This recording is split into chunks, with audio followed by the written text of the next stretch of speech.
Hello everyone. Now we will discuss about static data member.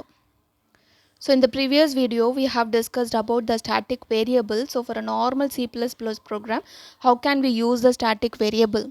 So if you are implementing the same concept in class and object definition, we can also use the static data member inside the class. So if you use it, how it will remains the same value for each and every object you are creating. So which means object is nothing but the class variable. So whenever your object has been created, so at that time the data member's value has been initialized only with the object, right? So we can assign value to the data member only with the help of the object, and through the member function we can access all the data members whatever we have inside the class. So here we have one program that implements the concept of static data member. So let us see, first one is class F. So F is the class name, and inside the class we could have the collection of data members and the member functions, and usually we will declare this data member under the private access specifier, and using public access specifier we can declare the member functions. So if you declare the data member under private, so here this accessibility of this data member is only within the class. So outside of the class we cannot access this data member. And whatever the member functions we have declared under public, only through that member function we can access this data member. So that is what we are going to discuss. So here under the public section we have, so here before that, so we have the data member, and that is a static data member. So we have mentioned the keyword static, and that could be represented as a static data member.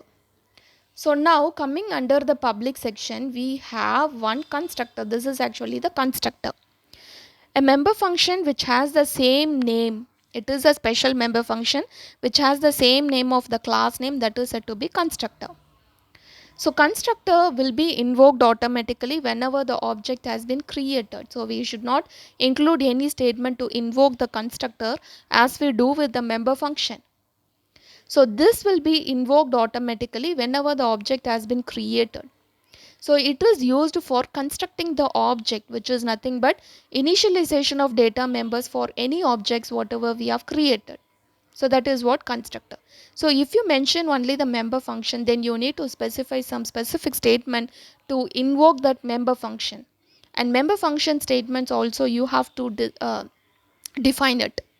But constructor, it is not like that. So automatically this will be invoked, and whatever the operation you are doing inside the constructor will be done automatically.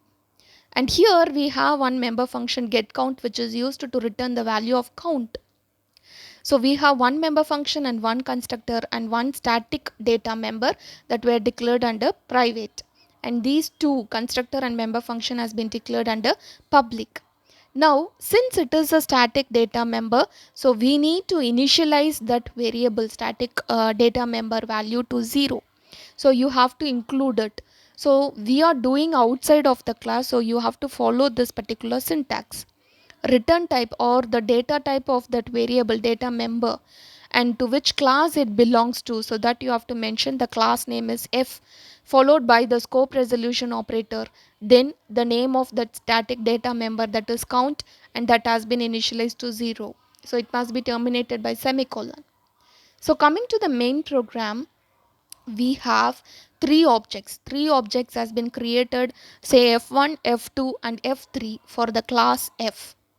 Okay, so as I told, whenever you're creating the objects, so automatically the constructor must be invoked.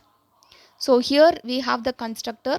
So at this place the constructor has been invoked automatically, and this data member value has been incremented. So we have initialized it already.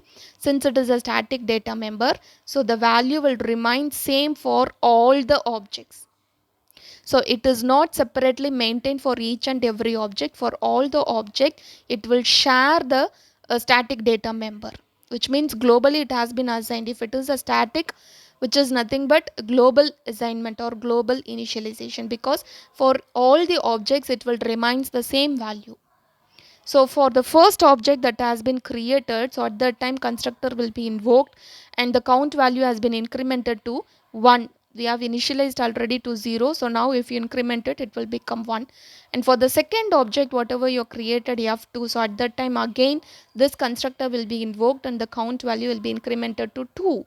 And for f3 objects, if you created, again this constructor will be invoked and the count value will be incremented to 3. Okay, and after this, if you are displaying, if you want to display the value of count, so you can display it using the cout statement, and you are just invoking this get count function using all these three object f1, f2, f3. So get count is the member function which is used to return the value of count. So now it will give you the value as count is 3, 3, 3. For all the statements, it will give the value of count as 3 because it is a static variable. So it should maintain the same value for all the 3 objects. So this is what the purpose of using static data member. Thank you.